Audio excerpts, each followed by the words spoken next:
One main idea of the recent electrostatic detector circuit has been to try it in a thunderstorm. Would it respond at all? Would numbers change on the screen in any meaningful way, like they do with high voltage power lines or kitchen appliances? I also wanted to see if the storm would show as positively charged or negatively charged.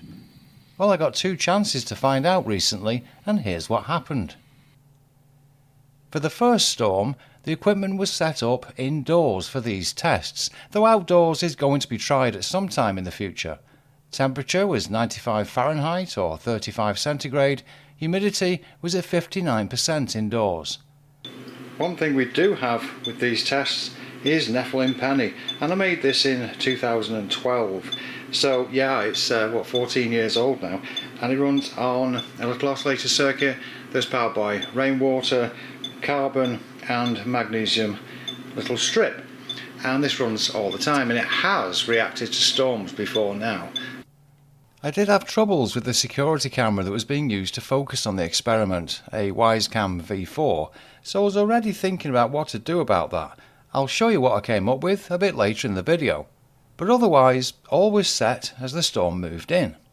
A very messy storm that didn't look very strong, but should show something changing on the screen.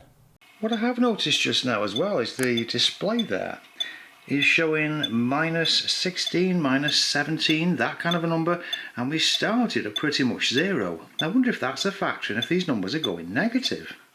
I don't know yet. The storm carried on, but stayed weak, and we only got a small amount of rain, but those numbers fell to around -40.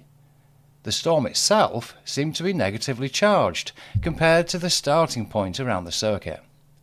This was all indoors too, it's got to be remembered. Outside would, I presume, show stronger shifts, but I haven't tried it yet.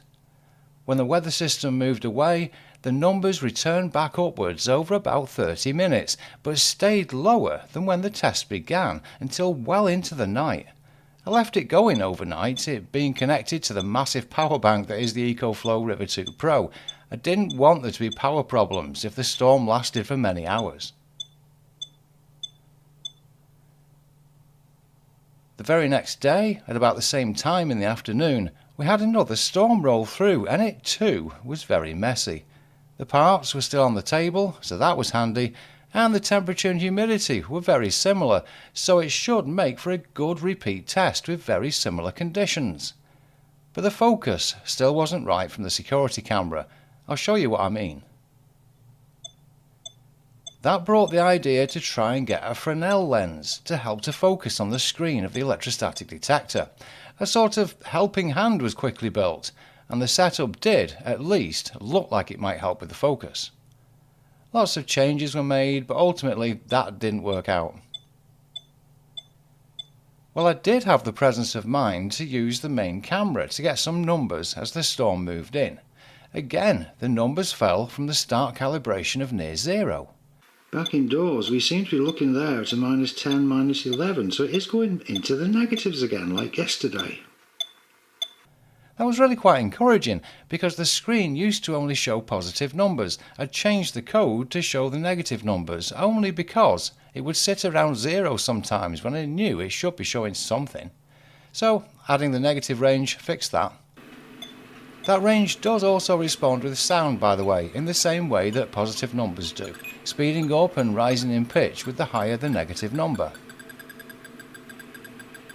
The storm cells would pop up and fade away. Some went past us and some became much stronger to the east of us, but nothing was really getting very close, until a cell did start to form directly north of us that I saw from the front deck.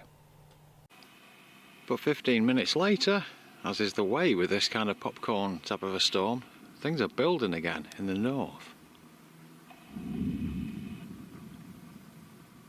There we go, bit of thunder. So, let's see if this brings some results. Here's another thing now. This fan here that's running from a 100-watt panel outside that normally runs under any conditions in the day, except for thunderstorms, yeah, it's stopped. The lights are on, but it's not moving at all. Yeah. So, there's something big in the area, and it's definitely dark outside. and it's starting to climb a bit more into the negative. Here we're now showing, well, it is minus 27, but yeah, 29 came up, 28, and a couple of minutes later we're now on minus 30, 31. So it does seem to increase. Ooh, there was a good thunder boomer. I've actually turned the computer off because of the lightning, and it's the only computer I've got.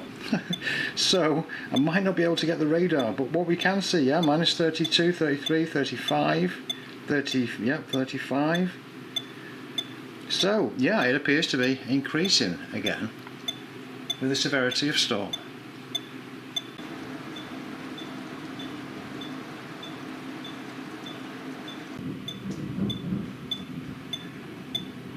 Wow, big thunder, and minus 40 on the screen. 42. That appears to correlate. A few minutes later, I just saw a minus 50 come up then, but yeah, you can see it's in the high 40s. By around 5 p.m, things were starting to clear out. All cells had either gone past or fizzled out, so the readings should be starting to come down. If it was the same as the other storm, then they would still be definitely negative, but nowhere near as high as the minus 50 that had been seen. Let's have a look. And the numbers are dropping down here again. Minus 26, 27. By 10 past 5, things are clearing up, and this fan is running again from the solar panel outside. So, with the storm receding and the sun coming back out again, that was quite interesting. Mainly it does seem to show that under that kind of storm, which is quite light really, we got the minus 50, so negative numbers. Very interesting. I hope you enjoyed that. I'll be doing some more of this kind of research. I might not show it on the channel, but I will be wanting to get some good data from this circuit, see if it correlates. Thanks very much for watching. Hopefully, see you next time.